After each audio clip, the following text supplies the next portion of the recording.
Greetings! Many of you are tuning in to find out if Mark will ever get correct the date of that very inspiring pro-Israel rally that occurred in Washington, D.C. recently as I'm speaking tonight. It was on Tuesday, November 14th, 2023. There, I got it right. And I was not there, but a cousin of mine was there. And so you can tune out now. No, don't. I think the message that I want to give tonight will be helpful to you. And I also want to mention more precisely to defining in kilometer in terms of miles. I would say more precisely around 5/8 of a mile would be a kilometer. And that comes up, kilometers and miles come up in the discussion of the 2,000 cubits, the Sabbath day's journey that you see referred to in the book of Acts. And of course that's a subject for another day. My subject for today, because I'm speaking in the secular year of 2023 on the Sabbath before the Feast of Dedication, Hanukkah. The festival of Hanukkah is coming up. And so tonight I'm anticipating Hanukkah. I want to give background that will be helpful to all of you to understand the significance of the holiday. It's a holiday that Jesus Christ, of course, who was and always will be Jewish, he observed Hanukkah, as I'm going to quote to you later. It is not obligatory on God's church to keep the festival of Hanukkah. It's not one of the appointed times of Leviticus 23. But if you're of Jewish descent, you should keep that festival as Jesus did.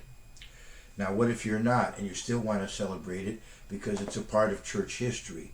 It has a significance, and Jesus Christ celebrated it, and you want to celebrate it. I would say, the more the merrier.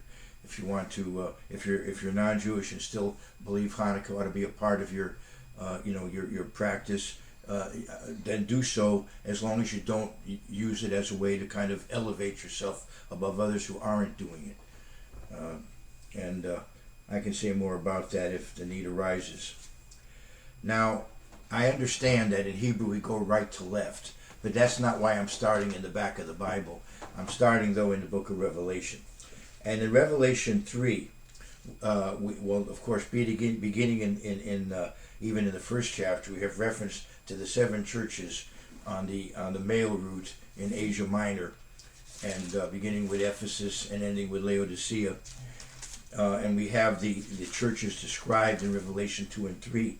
And they actually echo the history of God's church in Old Testament times when God dealt with the church through different forms of government, 7 different stages.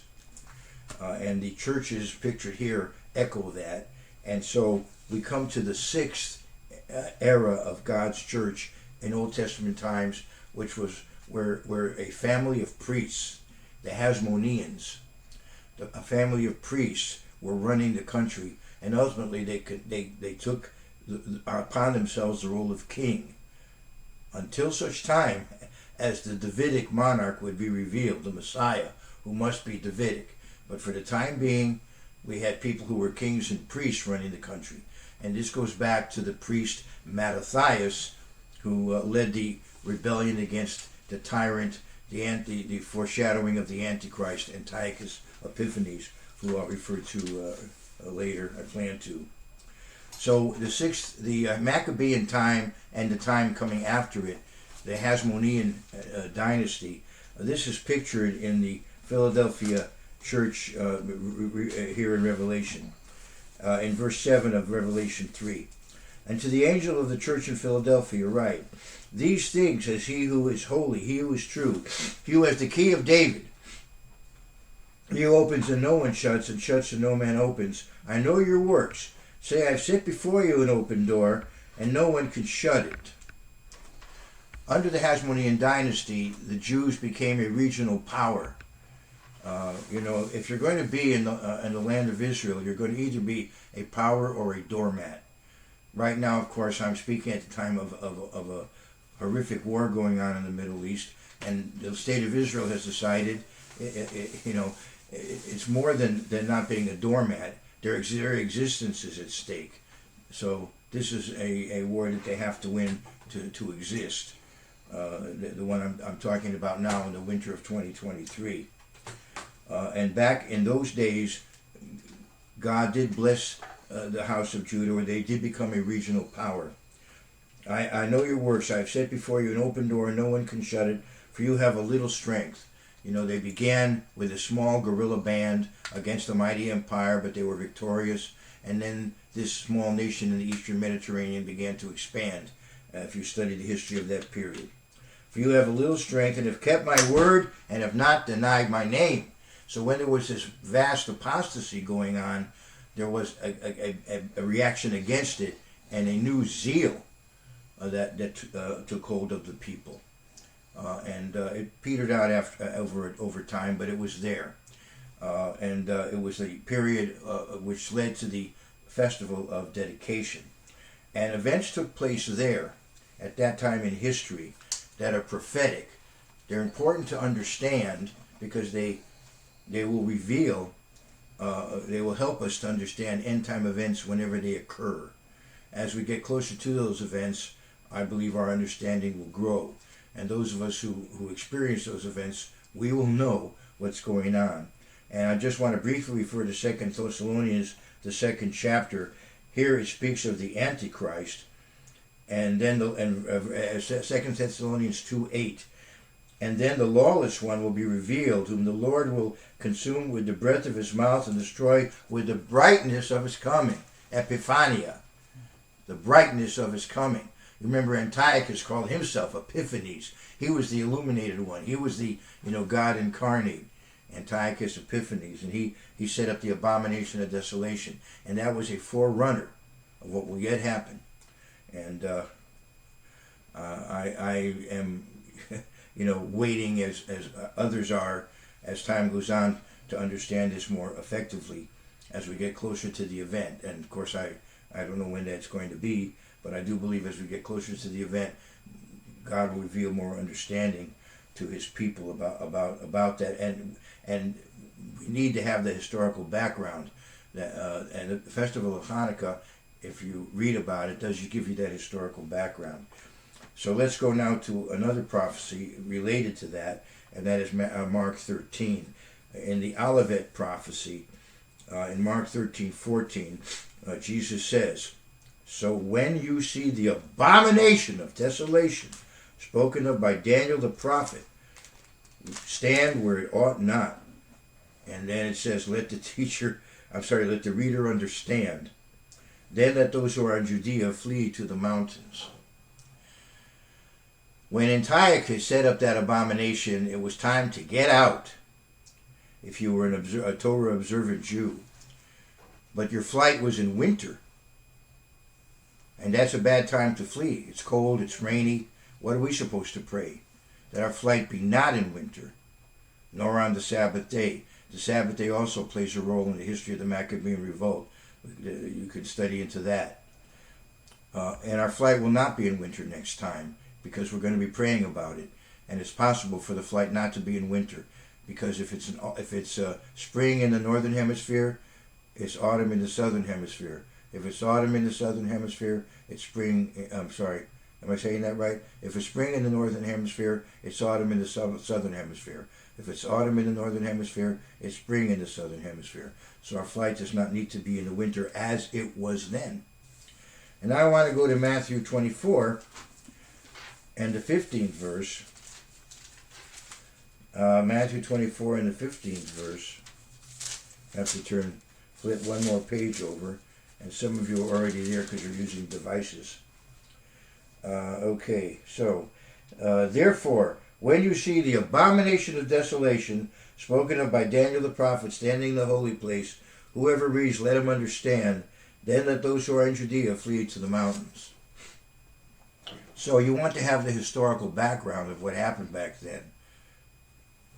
Now, if you were attending a university class on the Bible, and they asked you what was the latest book in the Old Testament, the answer would be Daniel. Why is that? Because these people are agnostics, at best, in many cases. They are secular people. And so they could not possibly believe that Daniel was prophesying. So his prophecies are so spot on that they would take it that this is not really Daniel, it's another writer taking on his name, a pseudepigraphical work, as it were, talking about current events of the day and pretending that they're prophecies. Well, of course, I have to beg to differ with them. In fact, Josephus, in his writing, says that Alexander the Great was shown Daniel 8 when he came to Jerusalem, a prophecy about himself. You can read about that in Josephus. And I'm going to go to Daniel 8 in just a moment, because the holiday of Hanukkah, believe it or not, is not mentioned in the Old Testament preserved by the Jews, but it's mentioned in the New Testament. And now, if you came out of a Catholic heritage or an Anglican heritage, your Bibles would have contained certain books that we call Apocrypha, and it would have contained 1st and 2nd Maccabees, historical accounts of that period.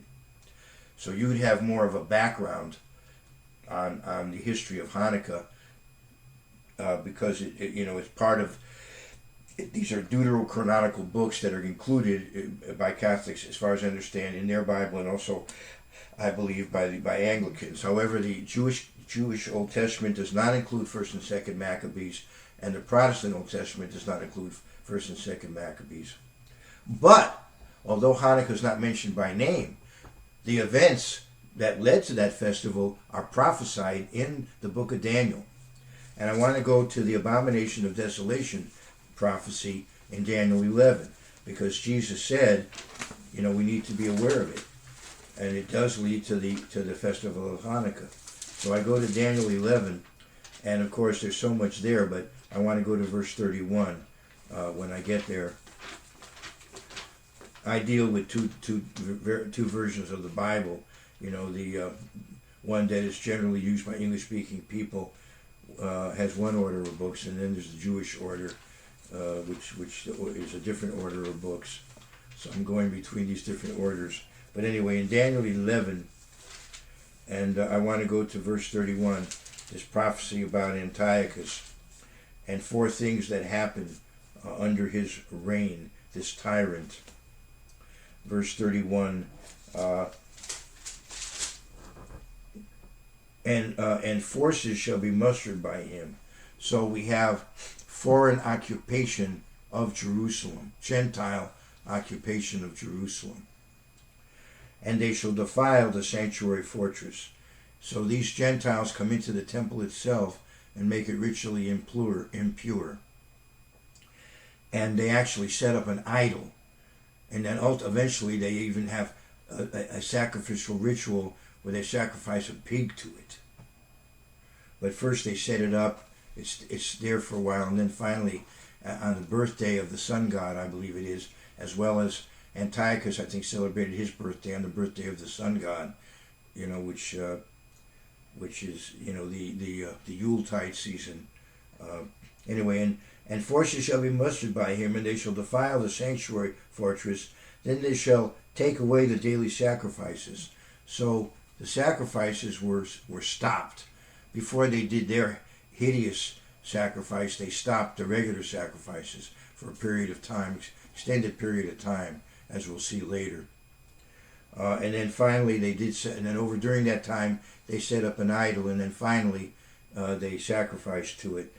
And that was on the 25th day of the 9th month, which we call Kislev. So when the Jews rededicated the temple, they did it on the anniversary of when it was defiled. So they actually cleansed it, rededicated on the 25th day of the 9th month. And that became Hanukkah, the festival of dedication.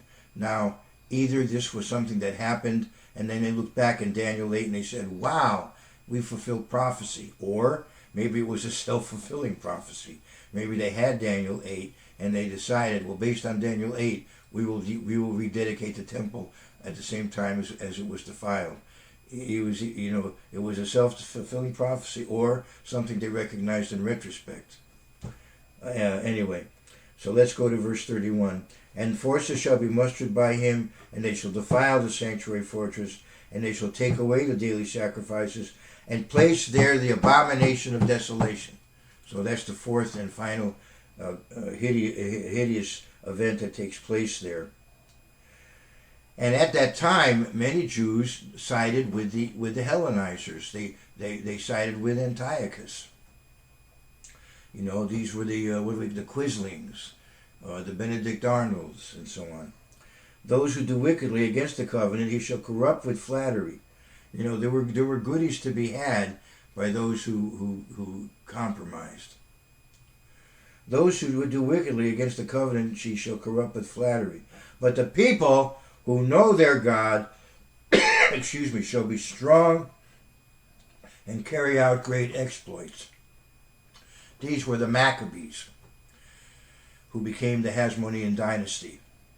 The priests, the family of priests, the 5 brothers under Mattathias, their father, who were out in the suburbs. They weren't in Jerusalem. They were in Modi'in. In Modi'in, in the you might say in the boonies, you know, the rural population, more zealous, arose and ultimately liberated Jerusalem. So the abomination occurred, historians will say, on December 6th of 167 BC.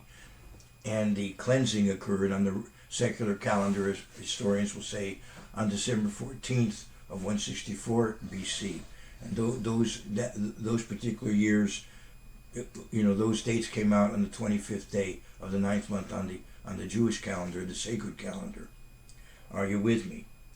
So that's 1103 days from the abomination to the cleansing. But there were 47 other days, evidently, when no sacrifices were allowed, when the regular sacrificial system had been stopped. So you add those 47 to the 1103, and it gives you 1150 days when there was no evening or morning sacrifice. Almost a 3-year period, right? A little more than a 3-year period, I think, right? Right, because, yeah, okay. A little more than a 3-year period. Now, this is not equal to the end time situation.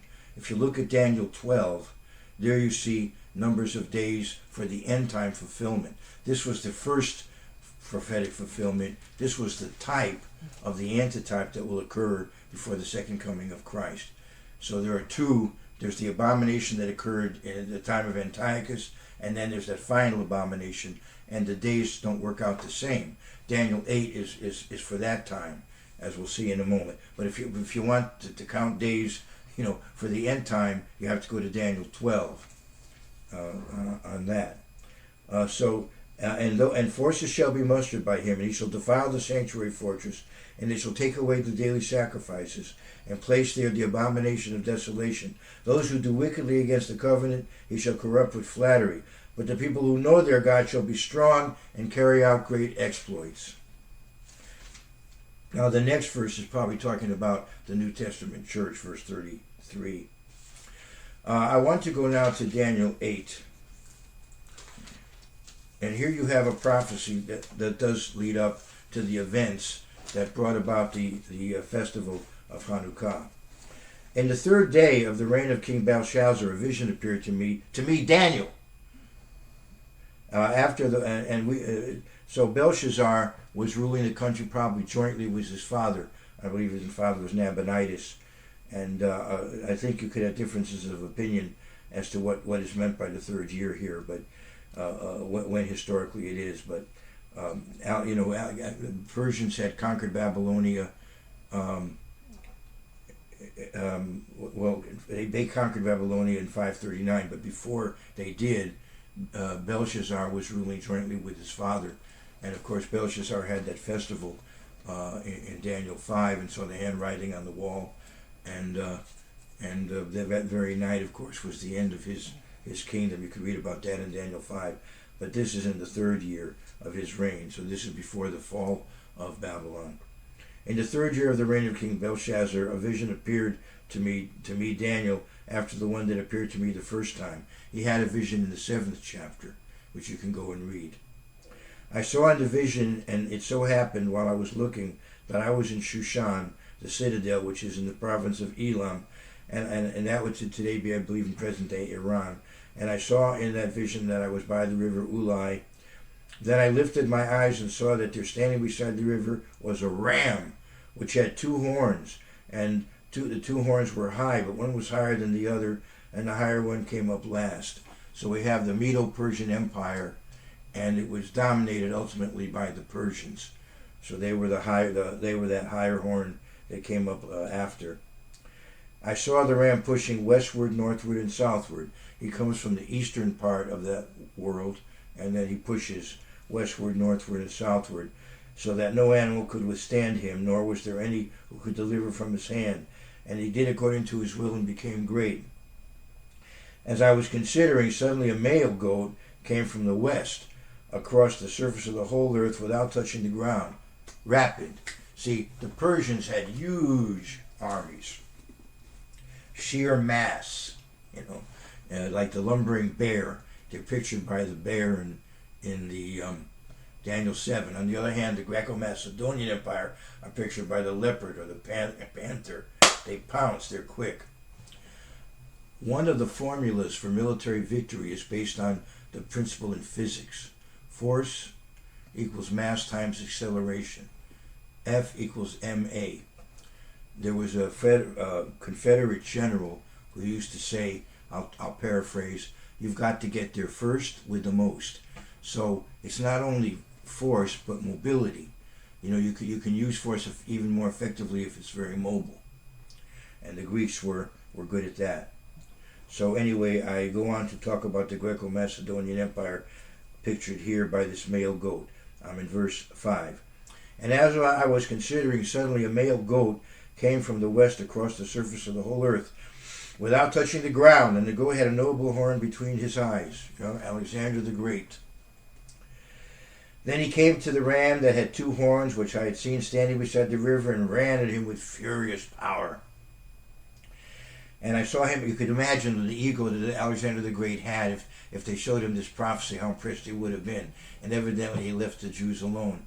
The Jews have a positive memory of Alexander the Great. Excuse me. He treated them kindly, according to the accounts that we have. And I saw him confronting the ram. He was moved with rage against him, attacked the ram, and broke his 2 horns. There was no power in the ram to withstand him, but he cast him down to the ground and trampled him, and there was no one that could deliver the ram from his hand. Therefore the male goat grew very great, but when he became strong, the large horn was broken. Alexander the Great died prematurely. His empire was split mainly in four significant ways. You could read the history of that, and Daniel 11 speaks of that. Therefore the male horn grew very great, but when he became strong, the large horn was broken. And in place of it, 4 notable horns came up toward the 4 winds of heaven. And so, as far as the Holy Land was concerned, they were dealing with the Seleucid Empire to the north and the Ptolemaic Empire to the south in Egypt. And they were a battleground between those two, king of the north, king of the south, as you read about in Daniel 11. So we go to verse 9, and out of one of them came a little horn which grew exceedingly great toward the south, because he was based north of the Holy Land in Syria, toward the east and toward the glorious land. And it grew up to the host of heaven. This person decided he could replace the high priest. He tried to destroy the old covenant. And it grew up to the host of heaven, and it cast down some of the hosts and some of the stars to the ground and trampled them. Martyrdom of saints. He even exalted himself as high as the prince of the host, replacing the high priest. And by him the daily sacrifices were taken away, and the place of his sanctuary was cast down. Now, of course, this is a type of the Antichrist who opposes Jesus Christ himself, our high priest and, of course, our king. Because of transgression, an army was given over to the horn to oppose the daily sacrifices, and he cast truth down to the ground. He did all this and prospered for a time. I'm adding, because we can go on to see he loses finally. Then I heard a holy one speaking to another holy one, and said to that certain one who was speaking, "How long will the vision be? Excuse me. concerning the daily sacrifices and the transgression of desolation, the giving of both the sanctuary and the host to be trampled underfoot. And he said to me, 2,300, it should be Erev Boker, evening, morning. Take a look at literal translations. Take a look at interlinears, whatever. So it's 2,300 evening, morning. Evening and morning sacrifices. In other words, 1,150 days. So this is not the best choice here, I dare say. Maybe there's a reference here in the margin. I see a footnote here. So see, this is verse 14. See if there's a note here in my Bible that will give a more literal translation. Verse 14. Mine says evening, morning. Yeah, right. So my wife does have a good margin in her Bible. I'm not sure about mine, but fortunately Linda has a good margin. So anyway, it's evening and morning. It's the evening and morning sacrifices. It's 1,150 days. So I continue now. And so for 2,300 evening and morning sacrifices, then the sanctuary shall be cleansed. And I already gave you the history of that. And so when they cleansed the sanctuary, they decided, well, we have not really been able to keep the Feast of Tabernacles appropriately. And we also know that historically the temple was cleansed and rededicated in an 8-day period at the time of Hezekiah, and then earlier at the time of the Festival of Tabernacles was the time when they were dedicating the Temple of Solomon. So they decided to have a kind of a poor man's Feast of Tabernacles, to have an 8-day festival in honor of the rededication of the temple. Now this 8-day festival, how are they going to celebrate it? They're not going to go out and live in booths in the winter. Besides, the Feast of Tabernacles had passed. They wanted to have a kind of Feast of Tabernacles, but they weren't going to replace it. So one of the things that was done during the Feast of Tabernacles in ancient times was the lighting of torches to remind them that in the wilderness, when they were living in temporary dwellings, God guided them at night, with a pillar of fire. And so lighting of lights was part of the Feast of Tabernacles in biblical times, and that's what they decided to do. There was, as you know, a candelabra in the temple, a candelabrum of 7 branches, which was supposed to be kept perpetually lit.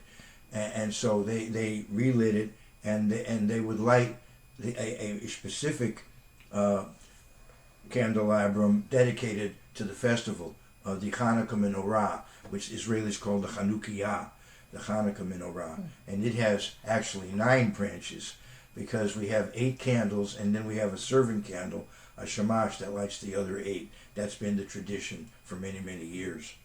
I'm not sure that that's exactly what was done in the beginning, but that's how it has evolved, to have a servant candle and then the other 8 candles. So the Hanukkah menorah, or the Hanukkah, has 9 branches. Anyway, let's go further now as we go through this. I'm going to skip around and just say, because what I told you is not my speculation. It's the vision is explained if you keep reading. It's not like this is, the Mark D. Kaplan theory or something. You read, the explanation is given here. But then I want to go to verse 23. And the latter time of their kingdoms, when the transgressions have reached their fullness, a king shall arise, having fierce features, who understands sinister schemes. His power shall be mighty, but not by his own power. He shall destroy fearfully, and shall prosper and thrive. He shall destroy the mighty and also the holy people. So now we jump from that original prophecy, which was going to be happening in BC times, to the end time. Through his cunning he shall cause deceit to prosper under his rule. He shall exalt himself in his heart. He shall destroy many in their prosperity.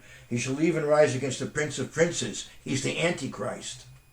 He's going to rise against the prince of princes. But he shall be broken without human means. No, it's God himself will intervene. And the vision of the evenings and mornings which was told is true. Therefore seal up the vision, for it refers to many days in the future. So it's quite a powerful prophecy. And as I said, it was fulfilled in type in the days of the Maccabees, and then there's an end time fulfillment yet ahead. So Daniel obviously was rather troubled by the whole thing, and I Daniel fainted and was sick for days afterward.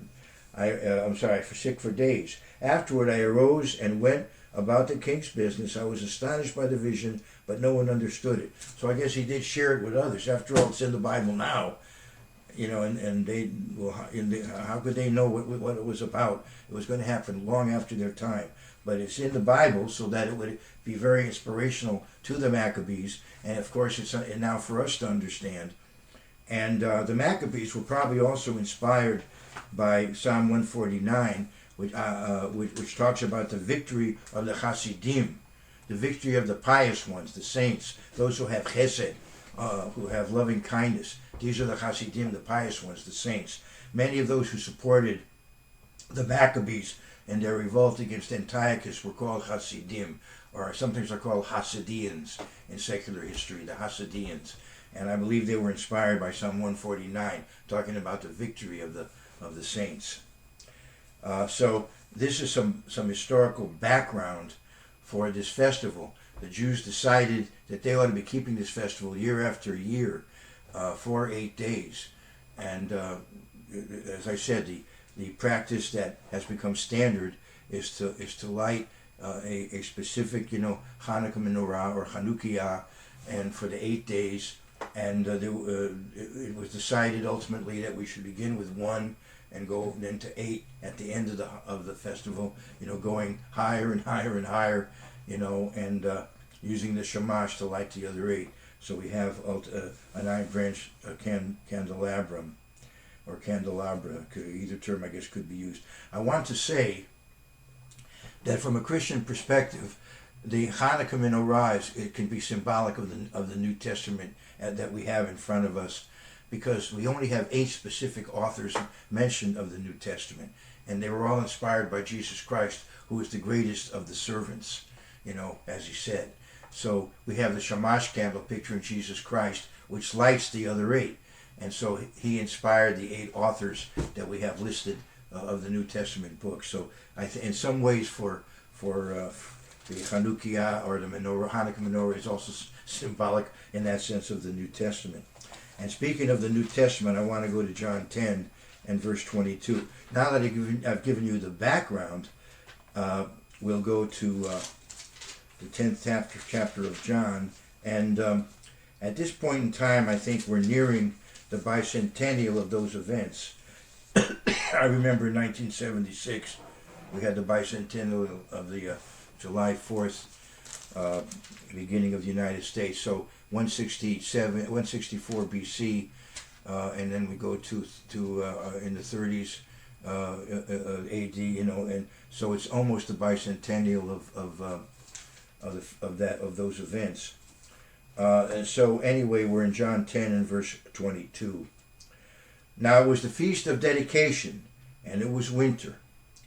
And Jesus walked in the temple in Solomon's porch. So he was right in the center of the action as far as where they were going to celebrate Hanukkah. It was right there at the temple. Hanukkah focuses, of course, on the temple and the rededication of the temple. It's the Feast of Dedication. And he was right there in Solomon's porch, a place where instruction took place. So there he was celebrating the festival of Hanukkah. The festival of Hanukkah is very significant because at that time a tyrant sought to destroy the Sinaitic covenant, and he of course failed.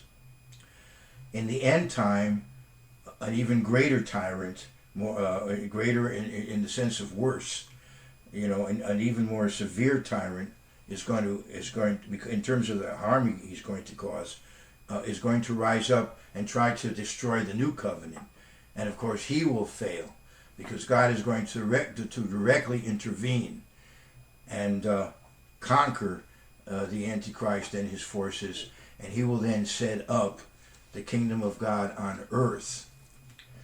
So that is to some degree some background on the history and significance of the festival of Hanukkah. So for those of you who will be celebrating it very soon, happy Hanukkah.